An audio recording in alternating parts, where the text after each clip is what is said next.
Hidup ini harus dikendalikan, saudaraku. Sebab ada banyak tawaran-tawaran yang akan menghancurkan kita. Tapi firman Tuhan tadi begitu jelas. Segala sesuatu halal bagiku, tapi tidak semuanya berguna. Segala sesuatu halal bagiku, tetapi aku tidak mau diperhamba oleh sesuatu apapun. Artinya, saudara, marilah kita berdoa. Damai sejahtera yang melampaui segala akal, yang datangnya daripada Kristus Yesus Tuhan kita, kiranya menyertai hati, pikiran, perasaan, dan hidup saudara di saat mendengarkan sabdanya hari ini. Amin. Firman Tuhan untuk kita hari ini diambil dari 1 Korintus 6 ayat 12-20 dengan tema pengendalian diri terhadap teknologi. Shalom. Selamat bertemu kembali dengan firman Tuhan yang diperuntukkan bagi kita hari ini. Saudara-saudara yang dikasihi di dalam Kristus Yesus, baru-baru ini di Tribun Madura, KOM 15 November 2019 diberitakan demikian. Karena merasa kesepian, seorang pria berinisiatif memesan penjajah seks komersial atau PSK di kamarnya. Dan sesudah memilih yang cocok dan sudah ada transaksi dan deal, kemudian dia mentransfer uangnya. Tapi saudaraku, betapa dia kagetnya waktu dia membuka kamar, yang berdiri di depan pintunya justru tidak siapa-siapa, tapi pacarnya sendiri. Saudara-saudara yang dikasihi di dalam Kristus Yesus, memang saat ini media sosial telah disalahgunakan oleh penyedia layanan prostitusi dengan menyediakan jasa prostitusi online. Konten porno juga ada di mana-mana yang disiapkan secara gratis oleh berbagai media yang tentu meresahkan kita semua. Perkembangan teknologi komunikasi memang membebaskan siapa saja menampilkan dan mengambil informasi apa saja dari aplikasi dan juga dari berbagai media sosial. Karena memang tidak bisa dipungkiri bahwa di balik manfaat yang baik dari internet juga menimbulkan banyak masalah dan dampak yang sangat-sangat mengkhawatirkan, mulai dari pornografi, kasus penipuan, kasus kekerasan, tutorial membuat bom lewat YouTube, juga PR untuk menonton konten dewasa, pemerasan lewat internet, drone untuk mengintip dan juga membobol ATM, dan banyak lagi kejahatan lainnya. Di tengah derasnya arus komunikasi internet yang begitu hebat di era digital yang sangat canggih saat ini, ya saudaraku, yang menawarkan berbagai kenikmatan, firman Tuhan hari ini mengajak kita merenungkan teks firman Tuhan dengan tema pengendalian diri terhadap teknologi. Mari kita simak beberapa hal. Yang pertama, sikap dan tindakan kita berhubungan erat dengan pikiran kita. Sekali lagi, sikap dan tindakan kita berhubungan erat dengan pikiran kita. Banyak hal yang menyenangkan ditawarkan dunia ini bagi kita. Pesta pora, harta, kesenangan sesaat, dan kebahagiaan yang instan. Selain itu, dunia ini juga menawarkan kebebasan yang liar dan tidak bisa dikontrol. Akibatnya, saudaraku, banyak orang mulai terjebak dengan hal-hal tersebut dan tidak dapat menahan dirinya, dan lebih memilih memuaskan hawa nafsu dunianya. Apalagi seperti yang sudah diuraikan tadi, bahwa hanya dengan jarinya saja, dengan multimedia yang begitu canggih, informasi dapat diakses, termasuk juga tadi akses pornografi, makanan yang enak, dan lain-lain sebaginya yang nampaknya nikmat tapi merusak roh, jiwa, dan tubuh kita. Dalam hal inilah saudaraku, kita bersyukur untuk firman Tuhan yang mengarahkan pikiran hati kita, mengarahkan perasaan dan jiwa-jiwa kita, mengarahkan kata-kata dan tindakan kita agar bisa kita kendalikan. Saudaraku, menyadari bahwa mengendalikan diri adalah sesuatu yang baik, memberi berkat luar biasa. Bahkan saudaraku, firman Tuhan katakan dalam Amsal 16 ayat 32 demikian, orang yang sabar melebihi seorang pahlawan. Orang yang menguasai dirinya melebihi orang yang merebut kota. Orang yang menguasai dirinya melebihi orang yang merebut kota. Menunjukkan saudaraku betapa dahsyat, betapa hebat jika kita mampu mengendalikan diri kita, khususnya pikiran kita. Sebab kita sadar bahwa sikap dan tindakan kita yang salah itu berasal dari cara berpikir kita yang salah. Disinilah kita lihat saudaraku, jemaat Korintus yang mengikuti cara berpikir mereka yang salah tentang kebebasan.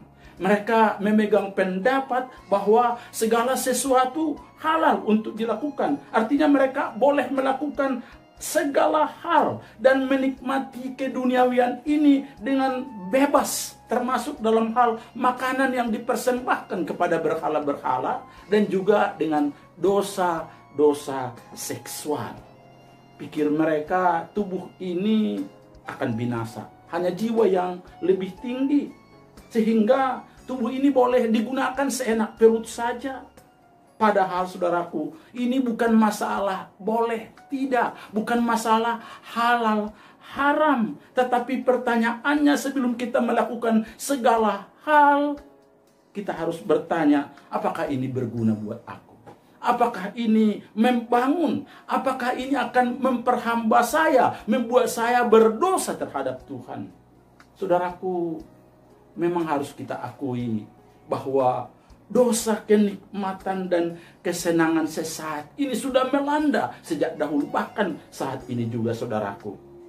Di mana seks, percabulan, perselingkuhan, dan juga makanan-makanan yang enak tidak hanya diminati dalam masa dulu. Saat ini juga kita lihat banyak remaja dan pemuda penasaran dengan seks.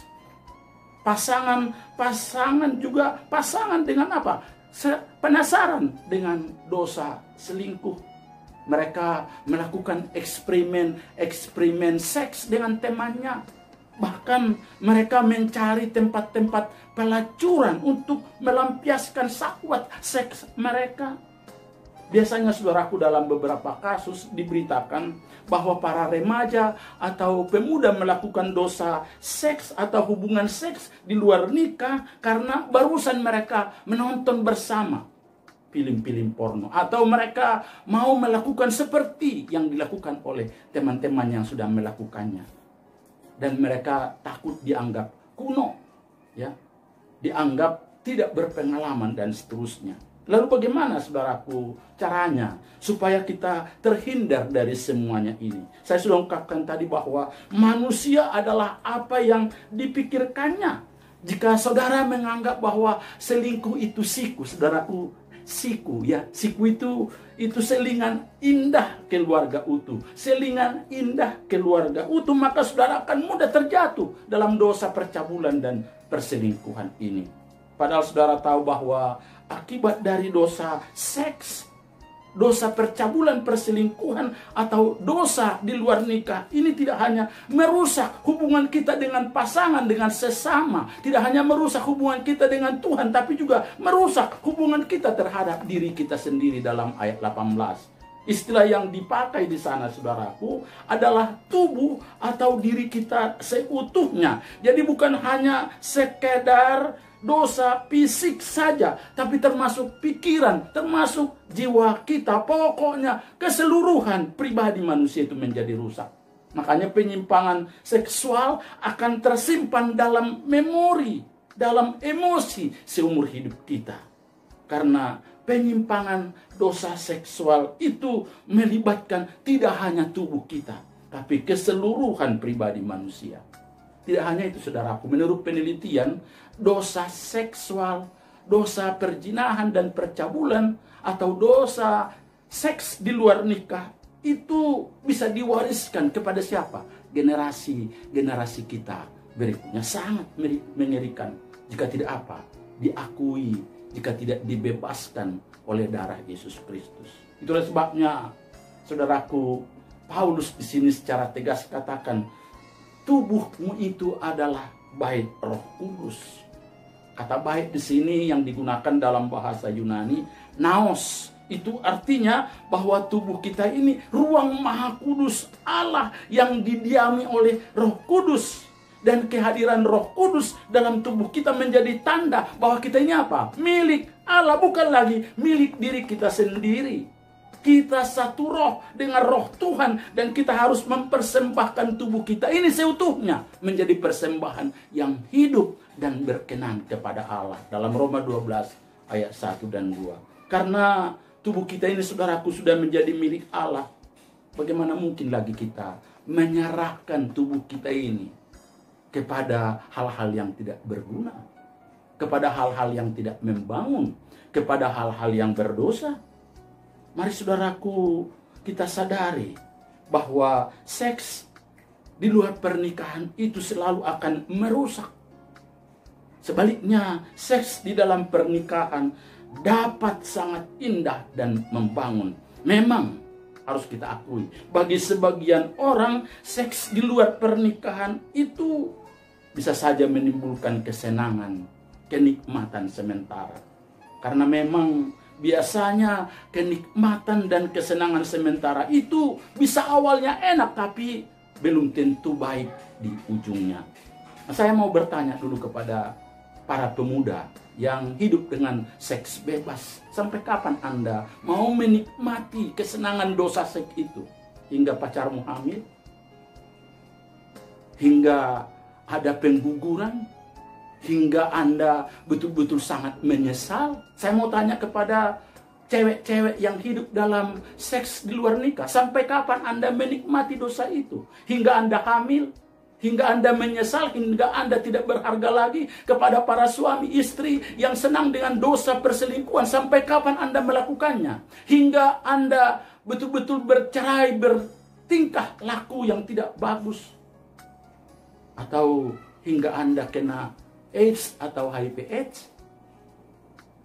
Hingga Anda bercerai, hingga Anda melakukan hal-hal yang tidak senonoh? Bertobatlah saudaraku. Karena sudah terbukti seks di luar pernikahan bagaikan seorang yang merampok bank. Ia memperoleh sesuatu tetapi bukan kepunyaannya, dan pada suatu hari ia harus apa? Membayarnya. Sedangkan seks di dalam pernikahan bagaikan seorang yang menyimpan di bank. Ada rasa aman, ada rasa lega, dan ia akan beruntung, bahkan sangat berbahagia. Ingatlah bahwa seks itu, saudaraku, adalah anugerah Tuhan. Itu pemberian Tuhan. Seks diciptakan Allah bukan untuk kepuasan pribadi, bukan untuk hal-hal yang dilakukan kepada hal yang tidak senonoh. Sebab tubuh kita sudah ditebus oleh Tuhan Yesus Kristus dengan darahnya. Lagi pula keindahan seks tidak bisa didapat dengan cara merebutnya dari seseorang.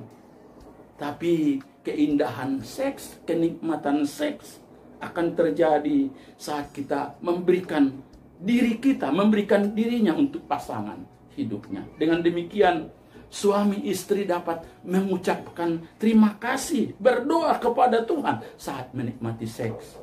Hal ini tidak mungkin dilakukan oleh orang yang melakukan selingkuh. Mana mungkin, saudaraku, habis selingkuh dia berdoa, mengucap syukur untuk apa yang dilakukannya. Hal-hal yang mustahil. Tetapi dengan pasanganmu pasti bisa. Untuk itu, kuasailah dirimu. Kendalikan pikiran, kendalikan hatimu dan jiwamu dengan firman Tuhan. Jauhilah dosa kenikmatan sesaat ini, kenikmatan yang tidak berguna, agar tindakan-tindakanmu berguna, membangun keluargamu, dirimu dan sesama. Yang kedua, saudaraku, Tuhan sudah memberikan teknologi bagi kita. Kendalikanlah dengan baik. Sekali lagi, kendalikanlah dengan baik. Saudaraku, tidak dapat disangkal di zaman now ini, dalam generasi milenial ini, apalagi saat COVID-19 ini, semua kita, tiap keluarga di desa dan di kota sudah menggunakan internet. Kementerian Komunikasi dan Informasi mengatakan sudah 82 juta lebih pengguna internet di Indonesia ini. Itu artinya kita peringkat 8 dunia ini. Apalagi anak-anak generasi Alpha, kelahiran 2010 hingga sekarang. Tahu saudara, mereka inilah nantinya menjadi pemimpin-pemimpin keluarga, pemimpin-pemimpin bangsa Indonesia ini. Tapi saudaraku, mereka ini sudah pegang gadget sejak kecil. Gadget itu seperti identitas generasi ini. Sudah nempel, tidak bisa dipisahkan. Gadget ini adalah bagian dari identitas mereka, bagian hidup mereka. Mereka tidak tertarik lagi dengan kertas. Sudah alergi, disuruh nulis tidak bisa lagi, saudaraku. Tulisan anak-anak sekarang ini jelek semua, betul kan? Dan tidak bisa dibaca, hanya mereka yang bisa baca. Dan juga mungkin ayam. Karena namanya juga apa? Tulisan cakar ayam. Kan begitu, saudaraku. Nah, itu artinya apa? Ya, karena mereka tidak bisa menulis, tapi ngetiknya, wah, luar biasa jagonya. Mereka disuruh ngetik waktu tidur, waktu merem-merem, waktu tidak lihat, bahkan 2 tangan bisa, sangat cepat sekali, gesit. Ngetik apa? HP-nya sendiri atau gadgetnya. Artinya saudaraku, selain mengendalikan generasi milenial ini, kita juga mengendalikan diri kita dari teknologi ini. Supaya menjadi berkat bagi keluarga dan juga bagi bangsa dan negara ini. Ada beberapa hal yang membuat kita terberkati oleh teknologi ini. Yang pertama, saudaraku, menolong kita, memberkati kita, memberkati anak-anak kita. Mana ada saudaraku lagi anak-anak yang tidak pegang HP saat ini. Mereka sekarang sudah menggunakan teknologi untuk belajar karena COVID-19, mulai dari TK sampai kepada mahasiswa. Selain itu, saudaraku, kita juga dalam mempersiapkan khotbah, PA, mempersiapkan Juminar dan apapun harus menggunakan apa? Menggunakan teknologi. Mana lagi kita sekarang menggunakan kamus-kamus yang tebal itu? Enggak Kita sekarang sudah tinggal klik dapat.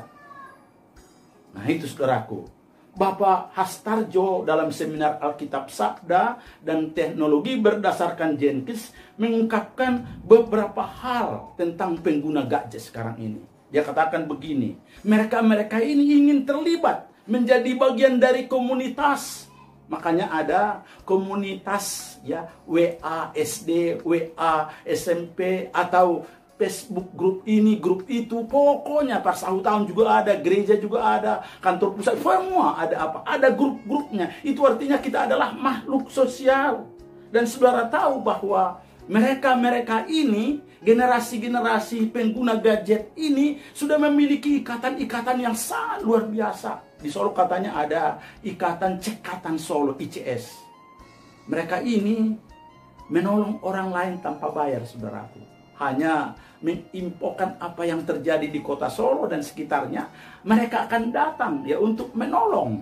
Ya, apakah itu karena perampokan, apa karena ban kempes, atau karena sesuatu terjadi. Kalau sudah diinfokan, mereka akan datang untuk menolong tanpa bayar. Nah, pertanyaannya, apakah pemuda-pemudi gereja kita punya ikatan cekatan? Mungkin kita bisa buat ikatan pemuda, ya, ikatan cekatan pemuda gereja kami. Atau ikatan cekatan oikumene Medan, oikumene Kisaran, atau oikumene Sidimpon dan lain sebagainya. Di mana mereka bisa saling menolong satu dengan yang lain, atau bisa mencari jodohnya juga di sana daripada mereka main game. Kan lebih bagus mereka bisa saling tolong menolong, satu dengan yang lain. Yang kedua katanya, mereka ini ingin membuat sesuatu, menciptakan sesuatu yang baik. Artinya ada kreativitas yang luar biasa. Apa yang terjadi? Langsung apa? Langsung kelihatan di mana-mana. Itu artinya kreativitas generasi sekarang ini sangat luar biasa, saudaraku. Kita harus menyalurkan itu di gereja kita, supaya kreativitas pemuda-pemudi generasi milenial ini tersalurkan, supaya mereka tidak mengabaikan gereja kita. Yang ketiga, informal mentorship. Ini yang luar biasa. Hubungan guru dengan murid begitu luar biasa bagusnya, sukarela tanpa bayar. Kalau tidak percaya, coba saudara minta sesuatu. Mungkin Anda, bagaimana cara mengedit gambar? Wah, langsung datang yang memberikan tutorial tentang itu, mengajari bagaimana membuat gambar yang bagus tanpa bayar. Bagaimana berkopah yang bagus, langsung ada apa? Langsung ada yang memberikan tutorial, memberikan sesuatu tanpa bayar.